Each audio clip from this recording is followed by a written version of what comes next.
Hey, welcome to Kaspa Daily Pulse. Here's what the Kaspa community's been buzzing about today. Alright, the biggest vibe today was basically split between fear and conviction.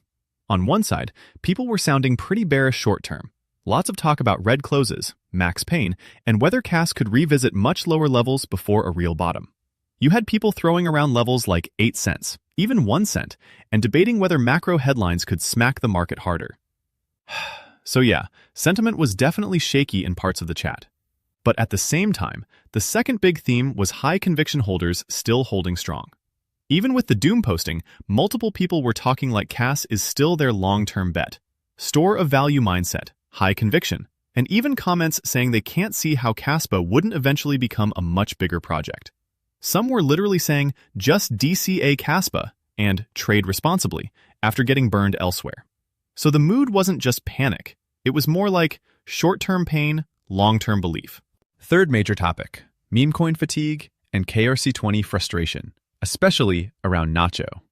There was a lot of chatter about Nacho getting removed from MEXC, with people claiming the delisting was requested by someone involved with the Memecoin project, while others speculated it may have been volume-related. Either way, the tone was super bearish on KRC20 memes in general. Low volume, zero or hero bags, and a bunch of people basically admitting Memecoin trading wrecked them.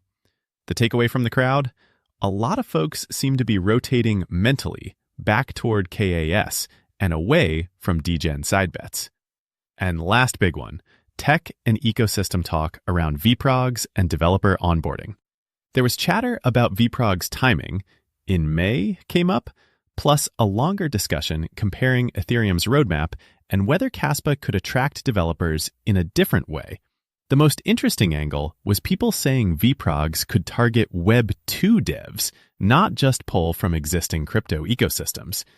That's the kind of conversation that usually shows the community is still thinking beyond price candles.